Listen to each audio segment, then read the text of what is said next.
ఆయన ఏం చేశారు, రాజకీయ వ్యవహారాలు అందరూ తెలిసింది.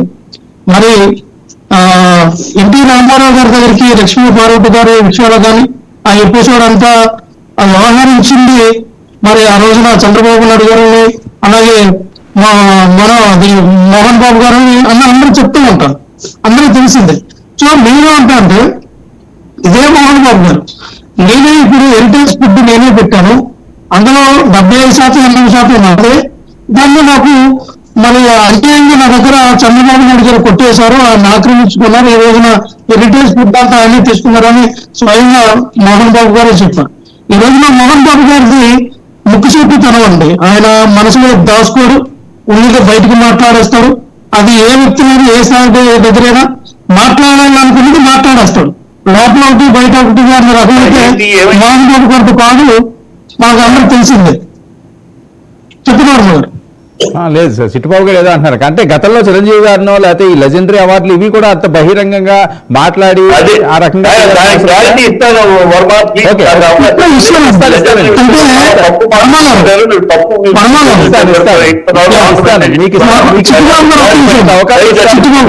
అవకాశం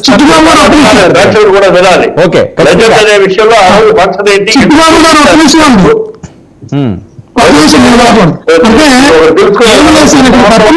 వజ్రలక్ష్యాలు జరిగినప్పుడు గతంలో అంటే దాదాపుగా 10-15 సంవత్సరాలు దాడుతూ ఉంది వజ్రలక్ష్యాలు జరిగినప్పుడు. మరి ఎప్పుడైతే మోహన్ బాబు గారు చిరంజీవి గారు ఒక సమకాలికంగా ఆ రోజులో చిరంజీవి గారు ఆ హీరోగా వెళ్తుండగా మోహన్ బాబు గారు ఒక విలక్షణ నటుడిగా అనేక పాత్రలు విలన్ గా చేశారు, హీరోగా చేశారు, కమెడియన్ గా చేశారు. ఆయన చేయనటువంటి పాత్రలే. సో ఆయన ఉద్దేశం ఏంటంటే, నేను వద్ద సుమారు 50-70 సినిమాలు నేను తీశాను, నేను నిర్మాతగా ఉన్నాను, నీ సినిమాలు నిర్మిస్తూ ఉన్నాను, నేను ఒక హీరోగా నటించాను, అనేక రకాల సుమారు 500-600 సినిమాలో నటించాను, నేను కూడా లెజెండరీనే కదా, నాకు కూడా ఆ గౌరవం ఇవ్వచ్చు కదా, నేను కూడా చిరంజీవి గారికి ధీటుగా ఉన్నత వ్యక్తిని కదా అని ఆయన ఒక ఉద్దేశం. సో ఇక్కడ చిరంజీవి గారిని తప్పు చేశారనో లేకపోతే చిరంజీవి గారిని తప్పు అన్నారంటే ఆ రోజున అందరూ అలాగే అనుకున్నారు, మేము కూడా అలాగే భావించాం. ఆ రోజున మాట్లాడుకుని ఇంత బాగుండేది. అది లోపల ఎంత బహిరంగంగా మాట్లాడుకున్నా వాళ్ళ అంతర్గత విషయం లోపల మాట్లాడుకుని బహిరంగ సభలో 10 మంది చూసేటప్పుడు ఇటువంటి మాట్లాడుకొని ఇంత బాగుంటుంది కదా మోహన్ బాబు గారి గురించి అందరూ అనుకున్నారు. కానీ ఆయన స్వభావం ఏంటంటే ఉండాలని చెప్పారు, ఆయన ఆయనకున్నటువంటి అవకాశం అనేది ఆయనకున్నటువంటి ఎక్స్ప్రెస్ చేయాలనే ఉద్దేశంతో మాట్లాడింది. సో దాన్ని కూడా మొదలుగా మన పవన్ కళ్యాణ్ గారు చాలా గట్టిగానే స్పందించారు, మనం అందరం చూసాం. అయితే నేనేమంటానంటే ఒకటే సార్, ఆయన ఎందుకంటే మోహన్ బాబు గారు మేము క్రమశిక్షణగా ఉంటాం, మా పిల్లలు కూడా క్రమశిక్షణగా ఉంటారు, ఇంకా అన్ని రకాలుగా క్రమశిక్షణ అంటే మోహన్ బాబు అని అందరూ చెప్తూ ఉంటారు. కానీ మోహన్ బాబు గారు కూడా కొన్ని సార్లు అతి చేశారు, అతిగా ఉంటారు. ఇప్పుడు మనం చూసాం రజనీకాంత్ గారు లాంటి వ్యక్తిని ఆడవీడు అంటే మీ ఫ్రెండే, మీరు 4 గోడల మధ్య మీరు ఉన్నప్పుడు, మీరు పార్టీ చేసినప్పుడు, మీ ఇంటికి వాళ్ళింటికి మీరు వెళ్ళినప్పుడు ఆడవీడు అనుకోవచ్చు. కానీ ఒక ఫంక్షన్ జరిగేటప్పుడు, ఒక మీటింగ్ జరిగేటప్పుడు, అక్కడ 10 మంది చూసేటప్పుడు ఆడవీడు ప్రస్తావన బాగోవాలనే విధానం అందరూ తెలిసిందే. సో ఓకే లక్ష్మి ఒక్క నిమిషం, ఆయన కంగారు పడుతున్నారు, ఆయనకి సర్వం తెలిసింది కదా, మరి చిట్టుబాబు గారు అందులోనే మునిగిపోయి ఉన్నారు కాబట్టి చిట్టుబాబు గారు చెప్పండి ఏంటి ఆ లెజెండరీ గొడవ? రెండు విషయాలు ఇక్కడ తప్పుగా జరుగుతున్నాయి. ఇప్పుడు ఆయన మాట్లాడారు మోహన్ బాబు చంద్రబాబు హెరిటేజ్ దాంట్లో ముందు మేజర్ షేర్ మోహన్ బాబుని, ఆ షేర్ ని మోహన్ బాబు నుంచి చంద్రబాబు లాక్కుని అక్కడే వాళ్ళిద్దరు క్లాష్ స్టార్ట్ అయింది. ఆ క్లాష్ అక్కడ నుంచి మొదలైంది. అది తెలుసుకోకుండా ఏదో మోహన్ బాబు చంద్రబాబు అంటే వాళ్ళిద్దరు అన్నారు. లేకపోతే హెరిటేజ్ స్టార్టెడ్ చెప్తారా, heritage started by Mohan Babu major share. ఆ తర్వాత చేరి దాన్ని మొత్తం లాక్కుని తన మొత్తం చేస్తున్నాడు. అక్కడ వాళ్ళిద్దరి మధ్య మనస్పర్ధలు. అది రెండో పాయింట్, ఇది లెజెండ్ విషయం చెప్తారు. లెజెండ్ విషయం ఎందుకు వచ్చిందంటే అక్కడ తప్పుడు నిర్ణయం తీసుకున్నారు ఆ రోజు. లెజెండరీ చంద్రబాబు చిరంజీవికి ఇవ్వాలనేది తప్పుడు నిర్ణయం. ఎందుకంటే అప్పటికి టీజేకి ఇవ్వాల లేదు, ఇవాళ లెజెండ్ అంటానికి అర్హత ఉంది ఆయనకి. ఆ రోజు చిరంజీవి కృష్ణరాజు గారు బతికున్నారు. వాళ్ళు లెజెండ్స్. లెజెండరీ అంటే ఏంటి అర్థం? ఒక వరవడి సృష్టించిన వాళ్ళు లెజెండరీ. కృష్ణ గారు ఒక వరవడి సృష్టించారు.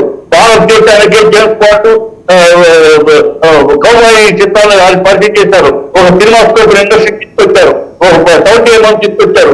Is a legend. అలాగే కృష్ణరాజు గారు లెజెండ్. ఒక యాంగ్రీ అంటే తెలుగు ఇండస్ట్రీ పరిచయం చేస్తే ఆయన యాంగ్రీ, అలాగే ఆయన లెజెండ్. ఈ లెజెండ్ టీచర్స్ ఉండగా వాళ్ళని కాదని నెక్స్ట్ జనరేషన్ లో వాళ్ళకి ఇవ్వడం బాధ్యత కాదు, సంస్కారం కాదు, పద్ధతి కాదు. అది ఆ రోజు అందరూ భావించాలి, అందరి తరఫున అనుకోమాట కరెక్ట్ కాదు. అది మీ ఏదో ఆ రోజుల్లో చిరంజీవి బాగా పట్టకపోతున్నా. ఓకే కీర్తన గారు, ఇదండి లెజెండరీ కదా. ఎవరైనా చెప్పినా అప్పుడు ఆ టైంలో అలా మాట్లాడకపోవడం తప్పు అనేది చాలా మంది బలమైన వాదన సార్. అంటే మనకు సెల్ఫ్ కంట్రోల్ ఉండాలి అనేది ప్రతి ఒక్కరి వాదన. చిట్టిబాబు గారు ఆ టైంలో ఉన్నారు కాబట్టి ఆయనకు అది కరెక్ట్ అనిపించేమో, కానీ ఎవరైనా ఇప్పుడు మనకు కూడా రాజకీయాల్లో చాలా ఇంటర్నల్ గా ప్రతి పార్టీలో ఉంటాయి, కానీ బహిర్గతం చేసి ఆన్ బిహాఫ్ ఆఫ్ ఎవ్రీవన్ మనం మాట్లాడకూడదు. అండ్ చిరంజీవి గారిలో ఏమి క్వాలిటీస్ చూసారో దాన్ని కూడా మనం గమనించాలి. ఆయన మృదు స్వభావి, ప్రతి ఒక్కరిని కలుపుకునే వైకత్వం ఉంటుంది, గొడవలు తగ్గించే ప్రయత్నం చేస్తారు, ఎక్కడ కాంట్రవర్సీలకు దూరంగా ఉంటాడు. ఆయన ఒక క్రిటిసిజం చేసినా కూడా ఆయన దాన్ని పట్టించుకోకుండా మళ్ళీ వాళ్ళకి ఎలా మేలు చేయాలన్న గొప్ప ఇంటెన్షన్స్ తో పోతుంటుంది చిరంజీవి గారి మైండ్ సెట్. ఆయన రక్తదానం చేస్తున్నారు, ఆక్సిజన్ సిలిండర్స్, బ్లడ్ బ్యాంకులు, ఇలా ప్రతి ఒక్క విషయంలో యూనిక్ గా ఎంతో మంది చిన్నస్థాయి ప్రొడ్యూసర్లని, చిన్నస్థాయి హీరోలని ఎలివేట్ చేయడంలో కీలక పాత్ర పోయించిన వ్యక్తి చిరంజీవి గారు. ఈరోజు ఎంతో మంది కార్మికులు ఆయన ద్వారా బ్రతుకుతున్నారు. సో ఇండైరెక్ట్ గా డైరెక్ట్ గా సివిల్ ఇండస్ట్రీకి, సమాజానికి మేలు చేసిన కోణంలో కూడా ఆయన ఒక సెలబ్రిటీ కన్నా కూడా ఆయన లెజెండరీగా మనం చూస్తాం. సో ఆ ఇంటెన్షన్తోనే ఆ రోజు ఆ అవార్డు ఇవ్వడానికి ఆయనకి చేశారు. సో మనకు తెలుసు కాబట్టి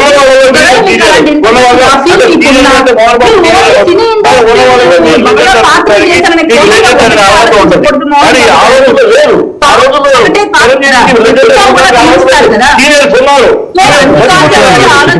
బతికుండగా వాళ్ళని కాదని భయోత్సవానికి వెళ్ళడం పద్ధతి కాదు.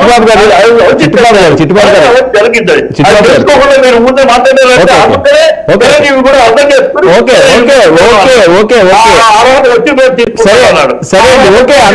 ఆయన అందుకనే చిరంజీవి గారు అందుకనే పోరాడు వద్దు అన్నారు.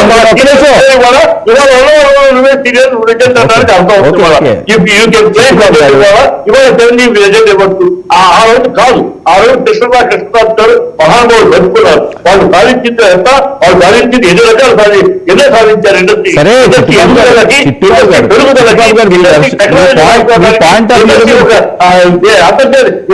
దానిండి ఏంటి నమస్కారం 124 సినిమాలు ఆడింది, దేశాల్లో ఆడింది. దానిని ఎవరో కొత్త కాదు, అదే కృష్ణ సాధించారు. చిట్టుబాబు గారు వింటారా? దేశంలో ఆడింది సినిమా. చిట్టుబాబు గారు లేన్స్ వాళ్ళు